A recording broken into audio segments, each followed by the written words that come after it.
August 8th, 1944, just south of Caen, near Senth in Normandy. The leather on his commander's gloves creaked as Hauptmann Michael Wittmann gripped the hatch of Tiger 07, scanning the hedgerow-lined horizon with his Zeiss binoculars. His hands shook, not from fear, not really, but from something that had been gnawing at him since sunrise. They just keep coming. Mother of God, they never stop. For 3 hours now, his company, just 4 Tigers, had turned Sherman after Sherman into burning scrap. 27 wrecks now littered the fields around the Confel Road. Every Tiger had at least 6 notches to add to its score.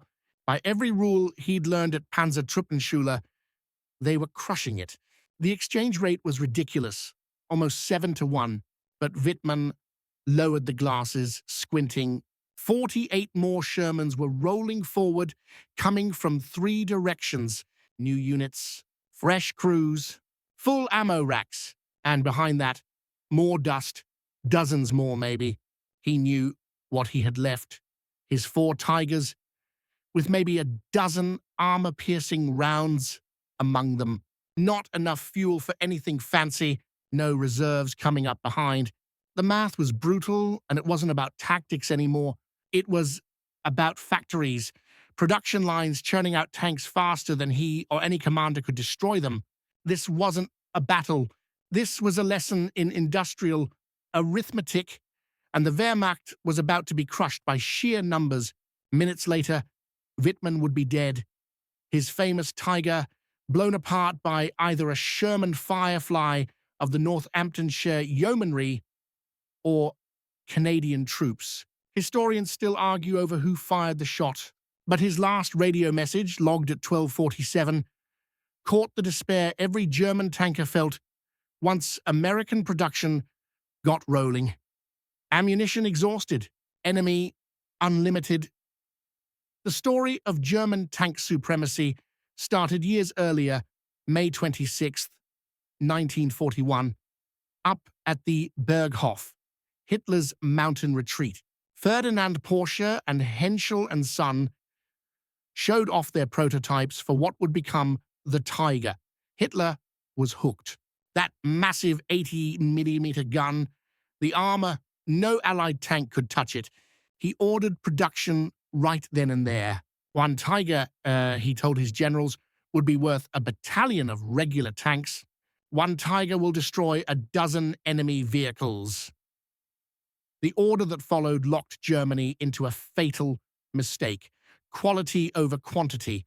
Every Tiger would be a masterpiece, hand-built by experts unstoppable on the battlefield. Hitler and his men scoffed at American tanks. Goebbels called them Detroit tin cans on tracks. The first Tiger rolled out of Henschel's Kassel factory on August 4th, 1942. It took 300,000 man-hours and 26,000 parts. Craftsmen hand-fitted the transmission. Welders spent days on the armor. The interleaved wheels, engineering marvels, needed skilled hands. Oberst Wolfgang Thomale watched those first Tiger trials at Kummersdorf and wrote, "This machine is the pinnacle of German engineering. No enemy can stand against it. If we can build 100 a month, the war is ours." Germany never hit that number. The best they managed in April 1944 was 104 Tigers in a month after 2 years of tweaking. By then, American factories were cranking out 2,000 Shermans every month. The American story started not with a blueprint or a battle plan, but a phone call. On May 28th, 1940, William Knudsen, ex-president of General Motors, picked up the phone. Roosevelt was on the line. "Bill, I want you in Washington. We need 50,000 planes and 50,000 tanks." Knudsen's answer set the tone. "Mr. President, we can't build the best planes and tanks, but we can build the most, and we can make them so any kid from Iowa can fix them with a wrench and a screwdriver." That was the heart of the Sherman. At a design meeting at Aberdeen Proving Ground, August 31st, 1940, Army Ordnance laid out requirements that horrified old-school engineers but made Detroit smile. Simple enough for green workers, parts that swapped between all versions, engines that ran on whatever fuel was handy, welded armor not hand-fitted, tracks a crew could swap in a muddy field, a turret ring big enough for future upgrades.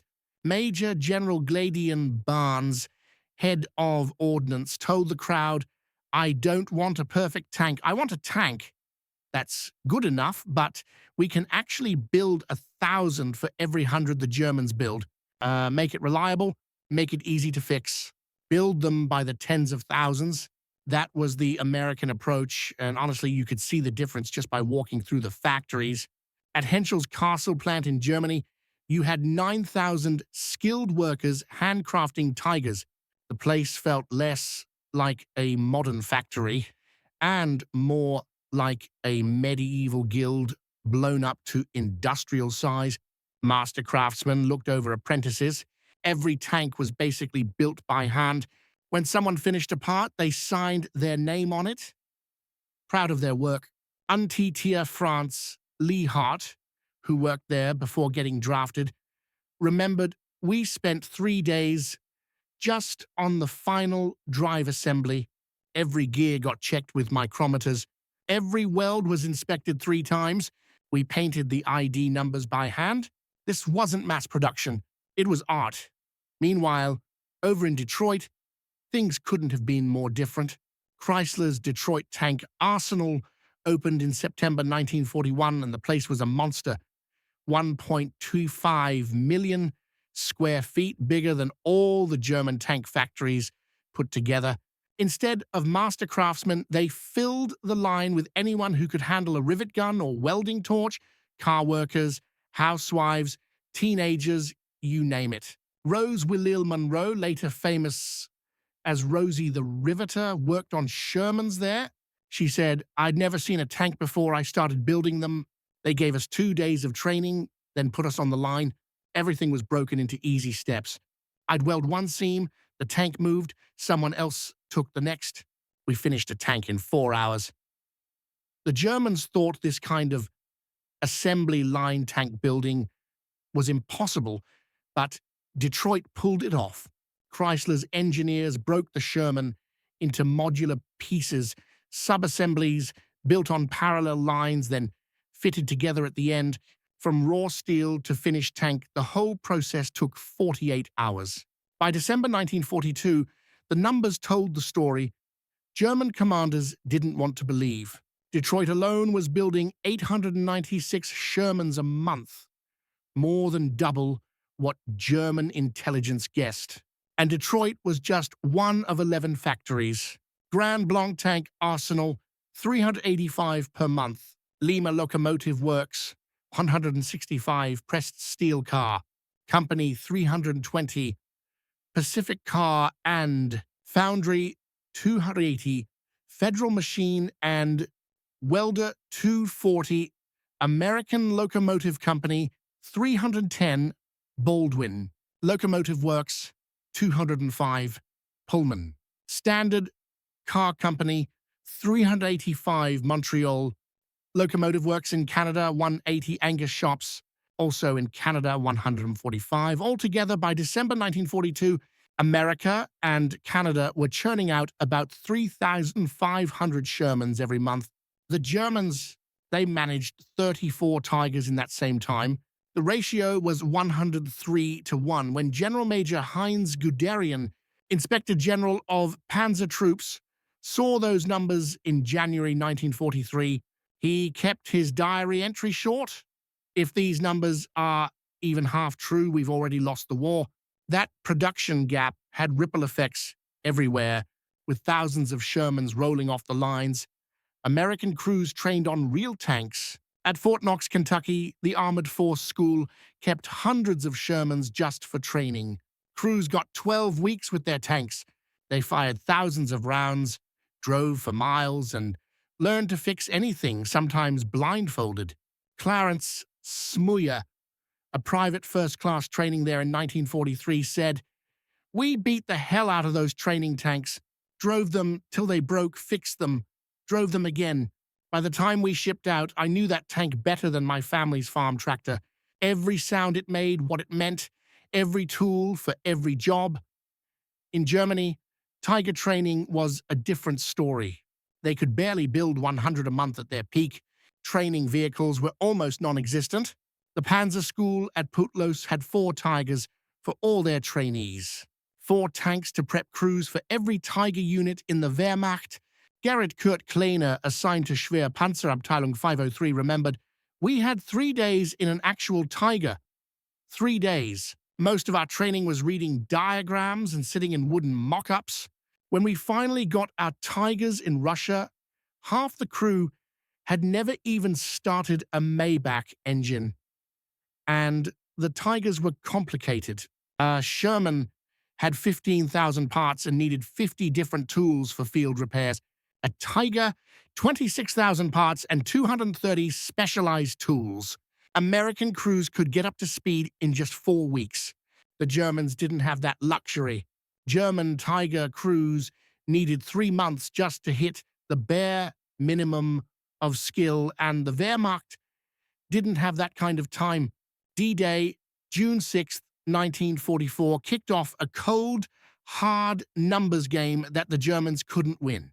The Allies hit the beaches with 4,000 tanks, mostly Shermans, and had 8,000 more waiting in England ready to ship over. Germany had scraped together its best 1,347 Tigers built since 1942, but only about 430 actually running across all fronts. In Normandy, just 102 Tigers. SS units like Schwer SS Panzerabteilung 101 saw how hopeless it was right away. Near Caen, on June 7th, they knocked out 8 Shermans in the morning. By the afternoon, 16 more showed up. They destroyed 6 of those. By evening, more fresh companies kept rolling in. It felt endless. "They came like ants," one German said. "You could step on dozens, hundreds.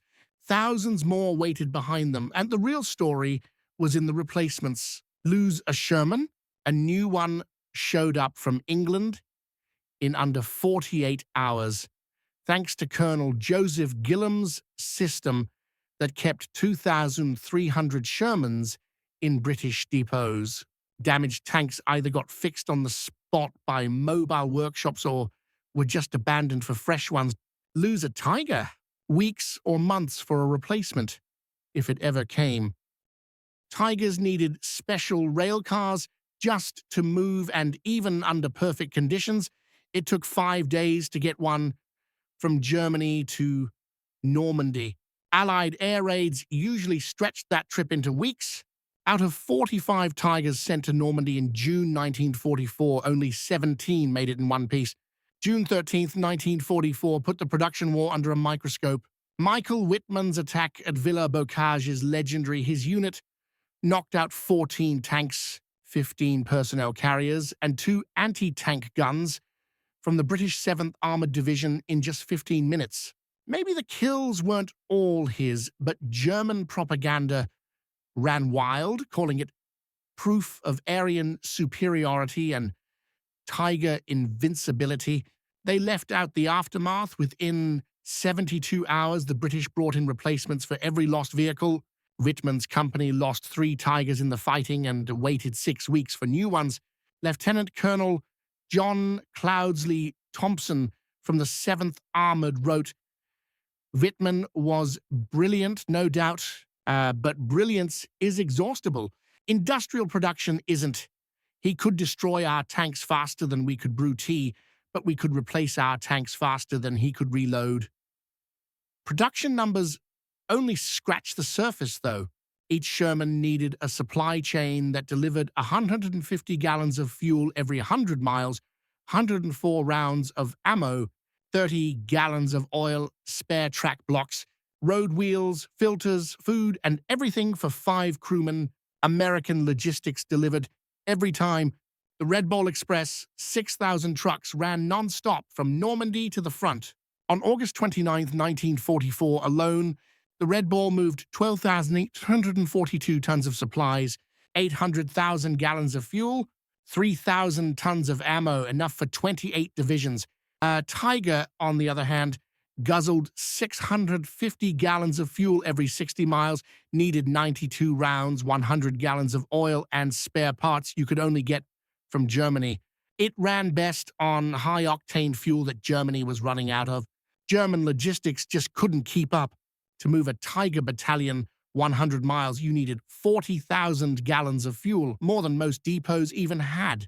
By late 1944, plenty of Tiger units were stuck, not because of enemy fire, but because their tanks were bone dry. Hermann Wolfgang Schlick from Schwere Panzerabteilung 506 wrote in August 1944, "We have 6 operational Tigers, but enough fuel for maybe 30 kilometers. The Americans march past our hidden positions in endless columns. We dare not engage. We could destroy a dozen, 2 dozen, and then just sit helpless while the hundreds behind them rolled over us." Shermans were built for quick fixes by conscripts with barely any training. Swapping the whole transmission? 4 hours. Replacing tracks? 90 minutes.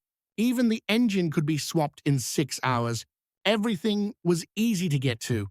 Critics said the Sherman's sloped armor was worse than the Tiger's thick, vertical plates, but it had a hidden upside. If a plate got hit, any half-decent welder could just cut it off and slap on a new one. Technical Sergeant Robert Early, maintenance chief from the 3rd Armored Division, put it best: the Sherman was like a farm tractor with armor. Any kid who'd worked on his dad's John Deere could figure it out. We had replacements for everything: engines, transmissions, turrets, tracks. Something broke? Unbolt it, slap on a new part, and get moving. That's how he kept Shermans rolling. Honestly, we'd have a knocked-out Sherman back in action before the Germans even figured out what was wrong with their Tiger. Tiger maintenance was a nightmare. Sure, the interleaved wheel system spread out the tank's weight, but if an inner wheel got damaged, you had to pull up to 9 wheels just to reach it. That's a 12-hour job, and that's if nothing else goes wrong. The transmission was a marvel, 8 forward gears, but you needed special tools and well-trained mechanics just to work on it. The Maybach engine? Powerful, but touchy. It always needed tweaking. Field Sergeant Hans Bauer, a Tiger mechanic with Schwere Panzerabteilung 502, summed it up. In Russia, they had a Tiger with a busted transmission. The replacement part was still in Germany. Took 3 weeks to arrive. Swapping it out meant removing the turret. For that, they needed a 15-ton crane, none available. So the Tiger just sat there, useless, for 2 months. All the while, Shermans rolled by. By mid-1944, German production math turned into a crisis they just couldn't fix. Every Tiger needed a crew of 5, each one highly trained. The commander, 6 months of training. Gunner, 4 months, specialized. Loader got 2 months. Driver, 4 months on heavy tanks. Radio operator, 3 months. All in, you're looking at 19 man-months to properly train a single crew. Germany was losing Tiger crews faster than they could replace them. When Tiger 007 went up in flames near Sintho on August 8, 1944, taking Michael Wittmann and his crew, Germany lost 60 man-months of training and years of experience in one go. The Americans didn't have that problem. By 1944, Fort Knox was turning out 2,000 fully trained Sherman crews every month. Every Sherman was built to the same standard, so any crew could jump into any tank. If someone got wounded, there were 10,000 trained replacements waiting in England. Staff Sergeant Lafayette P., who commanded a Sherman called In the Mood, put it this way: we lost our loader at St. Lo. Within 2 hours, we had a replacement who'd trained on the same tank at Knox. He knew every rack, every control. We never missed a beat. Normandy made it clear Germany's war was mathematically impossible, but the Eastern Front was straight-up catastrophic. Operation Bagration kicked off on June 27, 1944. Exactly 3 years after the Germans invaded the Soviet Union, the Soviets threw 4,080 tanks at German Army Group Center, which had just 495 tanks, including only 29 working Tigers. The Soviets had picked up a thing or two from American production. The T-34 was rough compared to the Tiger, but you could build one in 3,000 man-hours. The Tiger took 300,000. By mid-1944, Soviet factories were cranking out 2,000 T-34s a month. Knock out 3, 5 more showed up. Destroy 5, 10 replaced them. Sergeant Ernst Lindemann of Schwere Panzerabteilung 505 kept track of the carnage. July 5th, destroyed 16 T-34s near Minsk. July 6th, 22 more showed up. July 7th, 45 attacked. They knocked out 19 before running out of ammo. July 8th, 60 T-34s and only 2 Tigers left running. They had to retreat. The Soviets had fully embraced the American approach. Mass production. Quantity became its own kind of quality. On top of that, they got 4,102 Shermans through Lend-Lease, more than 3 times the number of Tigers ever built. In Italy, German tank crews saw American industrial power up close. The tight terrain meant tank battles happened at short range, so the Tiger's advantages didn't mean much. More telling, German crews could watch American replacements roll in with their own eyes. At Monte Cassino, Oberleutnant Friedrich Büscher of Schwere Panzerabteilung 508 kept a log. February 15th, destroyed 4 Shermans near Route 6. February 16th, 8 new Shermans appeared in the same spot, destroyed 3. February 17th, 12 Shermans attacked. February 18th, counted 22 Shermans, while he had 4 Tigers left, with 12 rounds each. The psychological toll was brutal. Sergeant Helmut Wagner wrote home, "We are Sisyphus pushing the boulder. Every Sherman we destroy is replaced by 2. We kill tanks like a farmer harvesting wheat, but the field grows back overnight." American tank recovery only made things worse for the Germans. The 16th Armored Recovery Battalion could tow a burnt Sherman back to the depot by noon, have it fixed by evening, and back in the fight the next morning. Germans would mark it as a kill, only to run into the same tank 3 days later. In the end, all those numbers became real stories. Men and machines working around the clock in factories across America, turning out the tanks that won the war. At the Detroit Tank Arsenal, nobody had to wonder why they were there. Right above the assembly line, a banner spelled it out. "Every tank we build is a life saved." Mary Krivsky, who came over from Poland and worked at the Arsenal, lived that motto. Her brother fought in Italy with the 1st Armored. Every time she welded a Sherman, she thought, maybe this one brings him home. During the Sicily invasion, they pulled 16-hour shifts. No one griped. The line just kept rolling. The factory ran non-stop, 3 shifts, round the clock, all year. Christmas 1943, 95% of the crew volunteered for extra hours. If someone called in sick, co-workers dropped by to check if they needed anything. Absenteeism barely hit 2%. Compare that to Germany, where by late 1944, factories hit 15%. German plants faced a different world. Allied bombers hit them again and again. The Henschel factory, for example, took 39 hits between October 1943 and March 1945.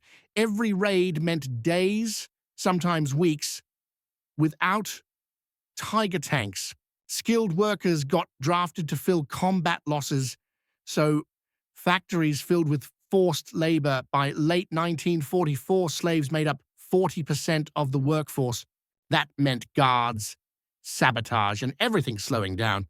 In November 1944, German factory inspector Friedrich Müller wrote, "Castle factory makes 8 Tigers this month." 8. The Americans build that many in 4 hours. We use slaves who sabotage us. They use free workers racing to make more. we're losing the numbers game. Shermans ran on regular gas. Any octane between 70 and 85 worked. Their radial aircraft engines would run on just about anything flammable in a pinch. Fuel, America had more than enough. Texas alone pumped out 100 million barrels in 1944. Standard Oil refined 2 billion gallons of gas every month. Tigers, on the other hand, needed premium, at least 87 octane for their Maybach engines. Germany's synthetic fuel, made from coal, turned out low quality and tore up engines. By late 1944, they stopped training new crews with real fuel, so fresh Tiger crews showed up, never having driven their tanks. The fuel gap was massive. Tigers drank 2.75 gallons per mile on roads, 5.5 cross-country. Shermans, half a gallon per mile on roads, a little over 1 cross-country. To move a Tiger company 100 miles, you needed 15,000 gallons. Sherman Company, only 3,000. Obus von Westenhagen, SS Panzer Commander, summed it up. December 16th, we're supposed to start our offensive. My Tigers have enough fuel for maybe 60 kilometers. The objective's 200 kilometers away. They tell us to capture American fuel. How do we get to their fuel with no fuel of our own? It's madness. The Battle of the Bulge in December 1944 settled the math. Hitler threw in his last reserves, 450 tanks, including 69 King Tigers, for Operation Watch on the Rhine. The Americans? They lined up 8,000 tanks in Europe with 6,000 more waiting in the States. At first, the Germans looked unstoppable. King Tigers from the SS Panzer 501 knocked out Shermans from more than 2 kilometers away. Individual Tigers racked up dozens of kills. Nazi propaganda bragged about superior German engineering, but numbers took over fast. As Joachim Peiper's unit ran out of gas near La Glaise, American tanks rolled in from Antwerp. The 40 Shermans destroyed on December 17th, replaced by the 19th. The 60 lost the next day, replaced by the 20th. On December 22nd, Patton's Third Army rolled north with 350 Shermans. He lost 88 tanks in 2 days, but still had 400 ready to fight. The Americans replaced losses faster than the Germans could knock them out. Meanwhile, Peiper had to blow up all his Tigers and leave them behind, no fuel. March 6th, 1945, gave us the most famous tank duel of the war, a Pershing versus Panther by Cologne Cathedral. But the real story was just out of sight. 11 Shermans knocked out in the square, all by a single Panther over 2 days. And yet, within 24 hours, 15 new Shermans took their place. The Panther, out of ammo and damaged, ended up abandoned. Over and over, the Germans won on tactics, but the Americans won by sheer numbers. Panther gunner Gustav Schreiber survived and later said, "We destroyed 258 enemy tanks with our company, mostly Shermans, a great ratio, but they replaced 258 in maybe a week. We lost 12 Panthers and got 2 new ones in 6 months. Every win on the battlefield meant we lost the war a little faster, and behind all those production numbers, the human cost kept adding up. America trained 250,000 tank crewmen during the war. Germany, maybe 40,000 for both Tigers and Panthers tops. When an American crew went down, 5 more were waiting in the wings. But when Germany lost a Tiger crew, that experience disappeared for good. Sergeant Joe Saunders from the 2nd Armored Division summed up the American advantage. He said, "We knew we had 50 more Shermans behind us. If our tank got knocked out, we'd climb out, walk back, grab another, and return to the fight." The Germans weren't so lucky. Every Tiger lost was gone for good, and they knew it. That difference, knowing we could afford losses and they couldn't, won the psychological war before the shooting even started. The gap in crew quality just kept growing. By March 1945, American tank crews had, on average, 6 months of training before they saw combat. German Tiger crews, if they got Tigers at all, had maybe 2 weeks. Some were just 16-year-old boys handed the keys to a 68-ton King Tiger they'd laid eyes on only days before. Take Gerhard Wilhelm Hoffmann, for example, a driver in Schwer Panzerabteilung 512. I'd driven a truck in the Hitler Youth. They gave me 4 days in a Panzer Y4, then sent me out in a King Tiger. My commander, he'd been a store clerk 2 months earlier. The gunner had fired 5 practice rounds. We faced Americans who'd been training for a year. The real difference wasn't raw capability, it was philosophy. Germany obsessed over engineering perfection. Each Tiger was a work of art. The famous 80mm gun could blast any Allied tank at 2,000 meters. The armor shrugged off most hits. The transmission ran smooth, and the interleaved wheels spread the weight perfectly. America, on the other hand, chased production efficiency. The Sherman wasn't glamorous. Its 75mm gun struggled against Tiger armor. Its own armor was vulnerable, and the suspension was basic. But America could crank out 36 Shermans for the price of 1 Tiger. William Knudsen, watching Sherman production in 1943, nailed the American mindset. The best tank isn't the one that's technically superior. It's the one that's there when you need it. A Sherman in France is worth 10 perfect tanks on a drawing board. Albert Speer, Germany's armaments minister, realized his mistake too late. Looking back in 1969, he wrote, "We sought perfection and achieved paralysis. Every improvement delayed production. Every modification and required retooling." While Germany obsessed over upgrades, America just kept building the same reliable tank, flooding the battlefield with sheer numbers. America won with arithmetic, not engineering. The numbers told the story. Shermans saw 90% operational readiness. Out of every 100, 90 were up and running at any time. Mechanical problems were rare, and fixes were fast. Parts were everywhere, and trained mechanics were never in short supply. Tigers, though, barely managed 35% readiness by late 1944. Out of 100 Tigers, if you could even find that many in one place, only 35 would actually run. Their complex systems broke down constantly. The fancy transmission barely lasted 500 miles before needing a major overhaul. The interleaved wheels, a marvel in theory, collected mud that froze in the Russian winter, locking the tank in place. Major Hans Kruger, maintenance officer for Schwer Panzerabteilung 503, wrote it plain. January 1945, out of 45 Tigers, 11 are operational.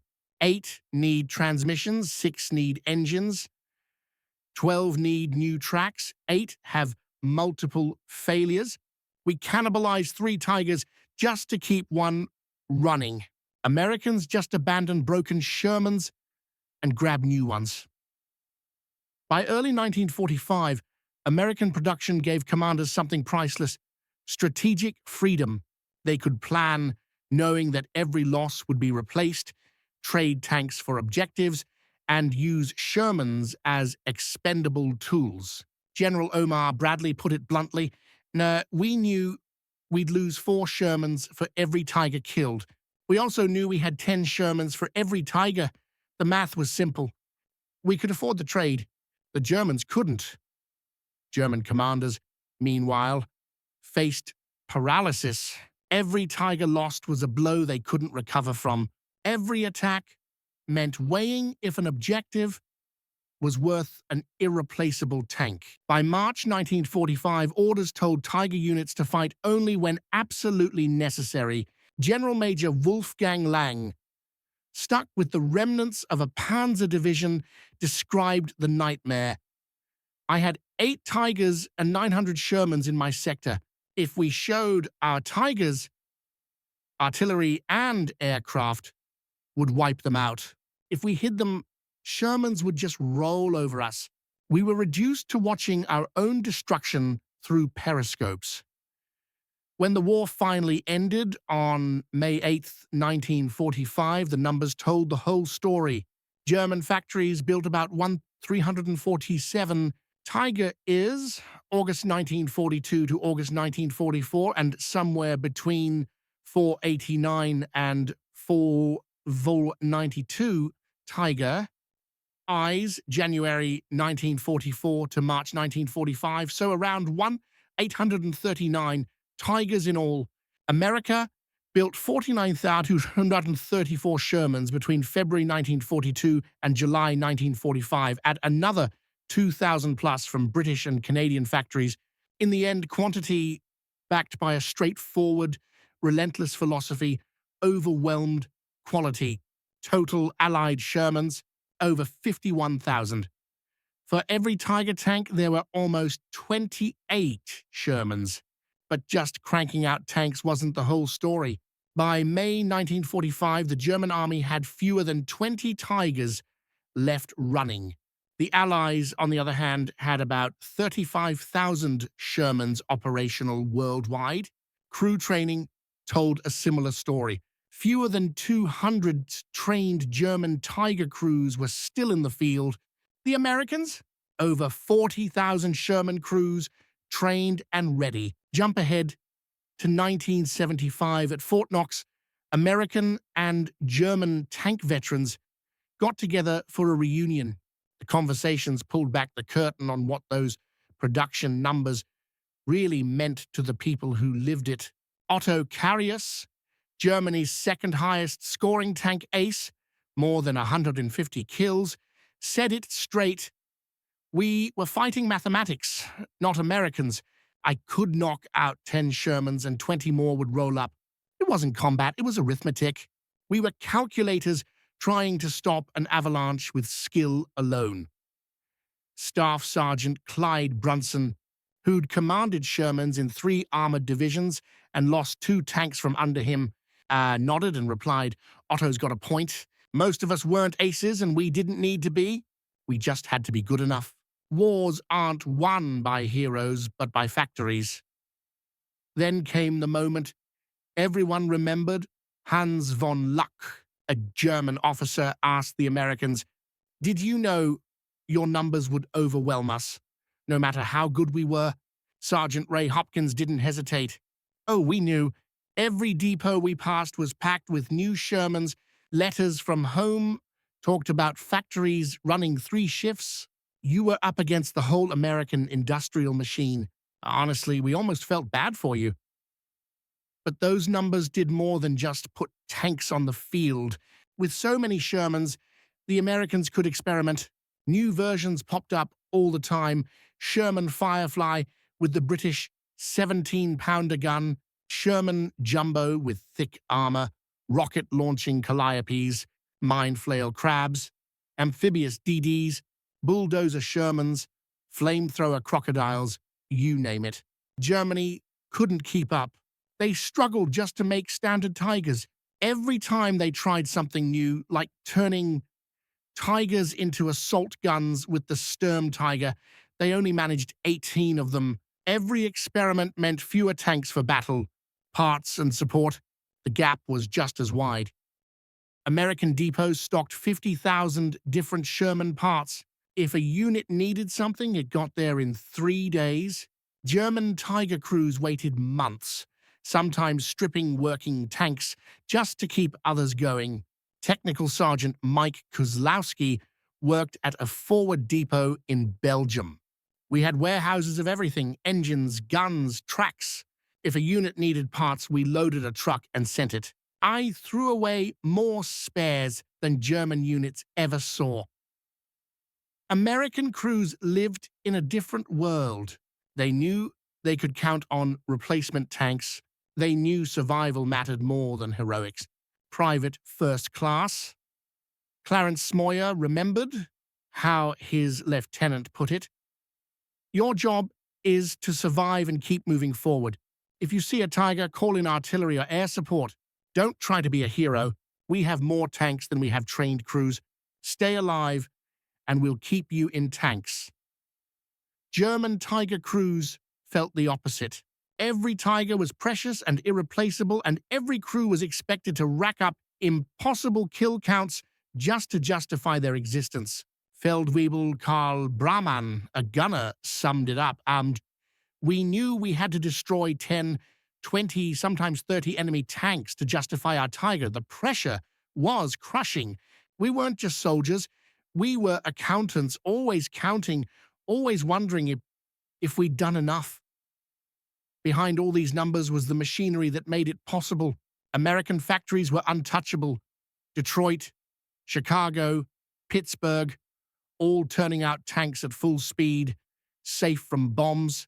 Workers were rested, motivated, and had steady supplies. Quality checks caught problems before tanks ever left the floor. German factories, though, were under siege. The Henschel plant in Kassel got bombed 39 times. The Emman factory in Nuremberg was hit 27 times. Workers spent nights in shelters, days clearing rubble. Supplies trickled in between air raids. Exhausted workers and forced laborers made mistakes. Hans Müller, a production manager, kept a diary. Last night's raid destroyed the heat treatment plant. Armor must go to Essen if the trains run. Essen was bombed Tuesday. Dortmund was hit Thursday. We have 200 Tiger hulls waiting for armor. Maybe 20 will be finished this month. American production never faced problems like that. At the Fisher Tank Arsenal in Grand Blanc, Michigan, 4,500 people turned out tanks with a safety record. That's hard to believe. They worked normal hours, lived in decent homes, and ate fresh meals in the cafeterias. Their kids went to local schools, and their families shopped in stores that never seemed to run out of anything. Mass production gave the Americans a huge edge, a learning curve Germany just couldn't match. Every time the factories built another 1,000 Shermans, the cost per tank dropped by 8%.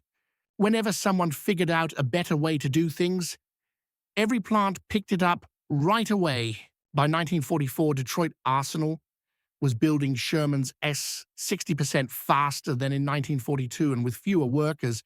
Lieutenant Colonel Robert Young, who studied these efficiency gains, found that workers themselves kept pushing improvements. One woman on the line noticed if they changed the welding order, it would cut 4 minutes off each tank. When they rolled that out to all the plants, it saved 3,300 hours every month, enough to build 40 more Shermans. Germany had the opposite problem. As they drafted skilled workers, quality dropped. When materials ran short, substitutions made everything harder. Allied bombing forced production into small, scattered shops, killing efficiency. Building a Tiger tank took 300,000 man-hours in 1942, but by late 1944, it took 450,000 hours. Each Tiger got slower and more expensive to make as the war dragged on. America's experience was the total opposite. Sure, the Tiger was a technical powerhouse, but it came with a cost. The Maybach engine alone needed 120 unique parts. The Tiger's transmission called for special tools, and even the gun needed careful maintenance. Every advantage added another headache. The Sherman's strength was its simplicity. Its Ford GAA engine shared parts with standard trucks. The transmission? Basically, a truck's tweaked a bit. The gun was just a modified anti-aircraft weapon. Everything was reliable, easy to fix, and you could use ordinary tools.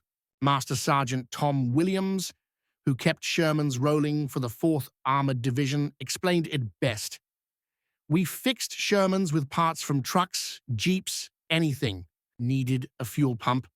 Used a truck pump. Needed electrical parts. Jeep alternator fit. The Tiger needed exact parts from specific factories. We needed whatever worked. American production turned into a psychological weapon too. Captured German tankers, toured American tank parks lined with hundreds of shiny new Shermans. They saw repair shops patch up wrecked tanks in hours. The sheer waste of material made it clear America had resources to burn. Headman Friedrich Schultz whose Tiger got knocked out near Aachen, remembered how it felt. They showed us 500 new Shermans waiting for crews. The officer said they got 500 more every month just for that sector. I knew then every Tiger we'd killed was meaningless. We were bailing the ocean with teaspoons. Those prisoners went back to Germany, either through exchanges or escapes, and they spread the word. Their stories, more believable than any propaganda, wrecked morale among German tank crews still training on the last Tigers. By the winter of 44-45, the difference in maintenance was brutal. American tank units kept 90% of their Shermans up and running, even with combat and bad weather. German Tiger units barely managed 20%, even on a good day. The 56th Heavy Tank Battalion's diary from January 1945 tells the tale. 45 King Tigers on paper, but only 8 ready for action. 37 in the shop. 12 needed engines, none to be found. 15 needed transmissions, just 2 spares. 10 needed multiple parts, and nothing was available. They had to strip parts off busted tanks just to field a handful. Meanwhile, the 37th Tank Battalion of the 4th Armored Division reported 53 Shermans, 51 operational, 2 being fixed and ready by nightfall. Replacement tanks sat ready in the depot. 15 replacement crews were available, 3 full crews plus specialists. April 1945 made the math impossible to ignore. As American forces pushed across the Rhine, they left behind Shermans, too banged up to bother fixing. There were always more on the way. Desperate for armor, German troops tried to salvage and repair these abandoned Shermans for themselves. Talk about irony. The Wehrmacht, once so sure of its technological edge, ended up scavenging the same inferior tanks they'd mocked. Tigers, too complicated to keep running without their own factories, got abandoned for want of fuel or the simplest parts. The Shermans, simple and tough, now rolled into battle under German command. Oberst Wilhelm Müller, thrown into defending Nuremberg with whatever he could find, summed up the final twist. My command consists of 3 Tigers, 1 working, 8 Shermans we captured and fixed, 12 assault guns and a bunch of wheeled vehicles. The American tanks are easier to maintain than our own. We ended up fighting American tanks with American tanks.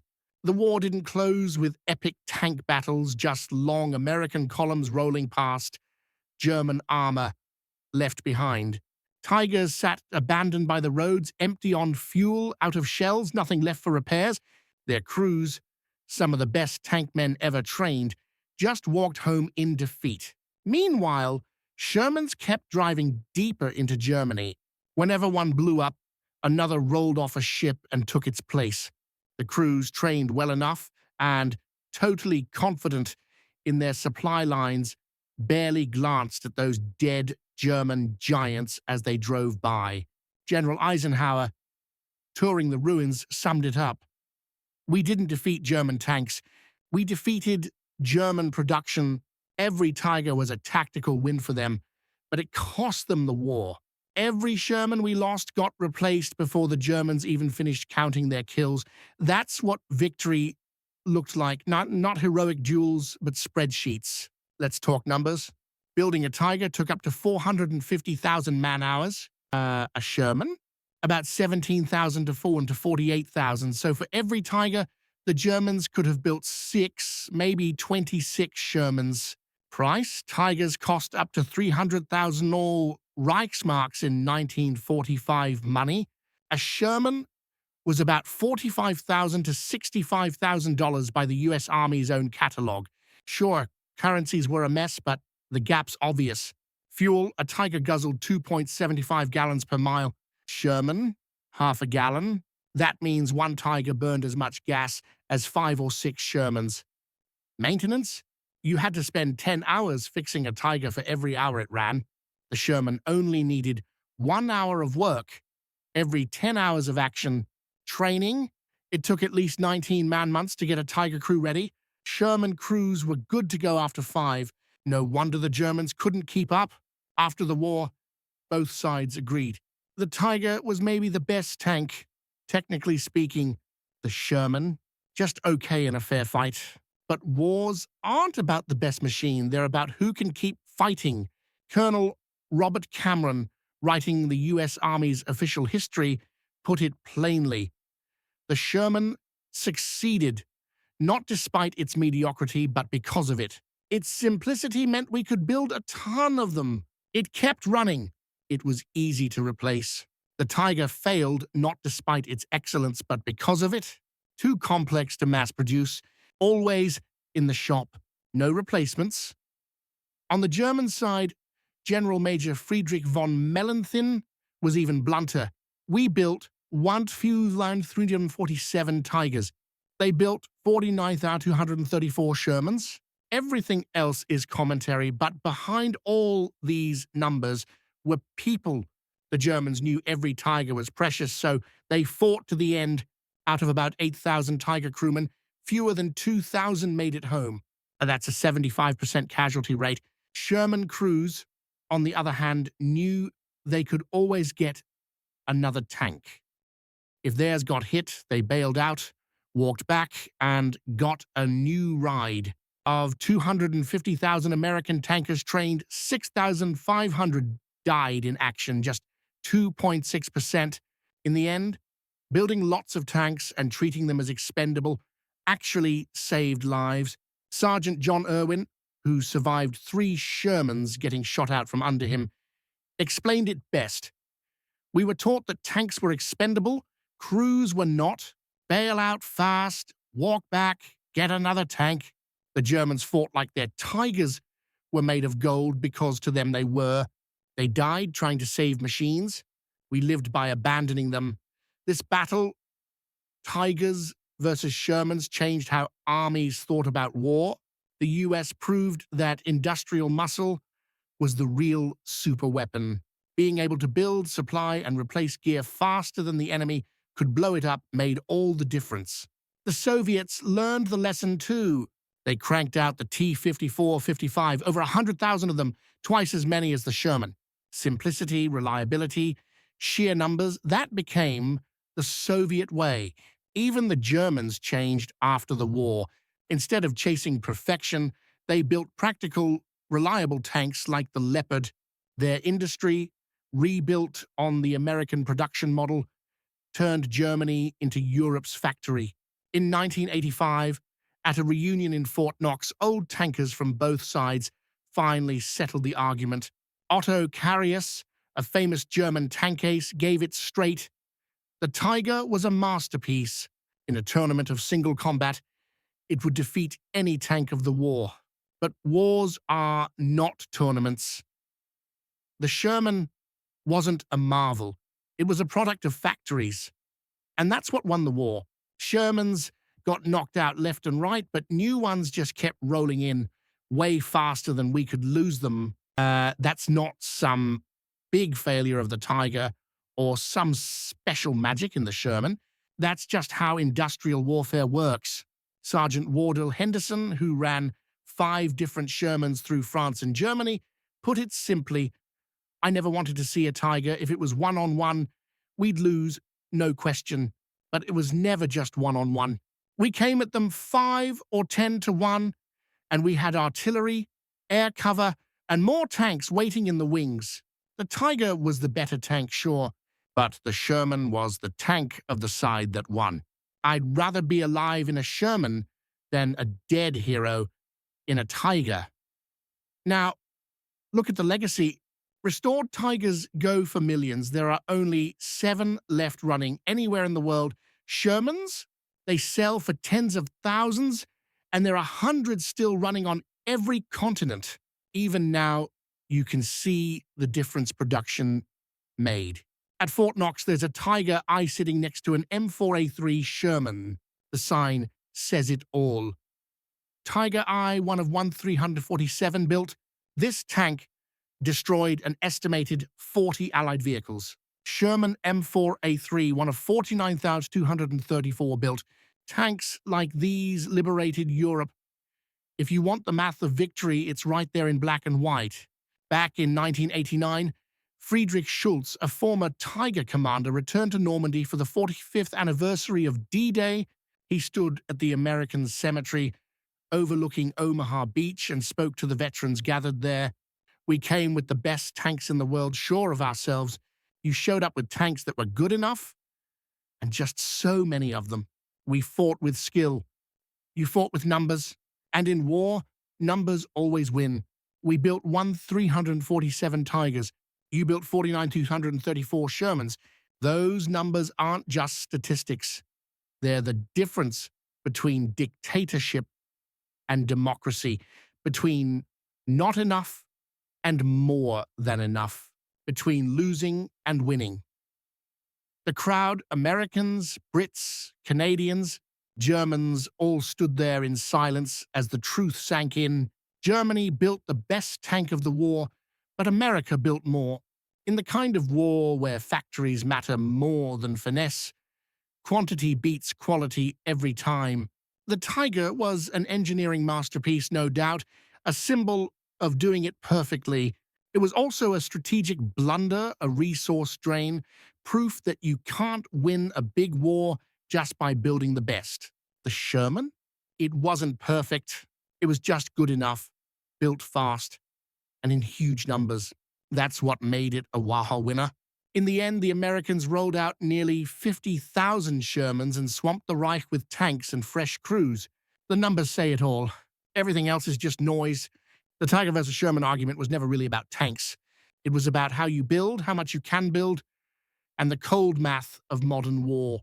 Germany actually lost the war in Detroit's factories before they ever lost it on the front lines. They weren't beaten by better tanks, but by more tanks. Not by quality, but by sheer quantity. Not by tactical brilliance, but by strategy and the numbers.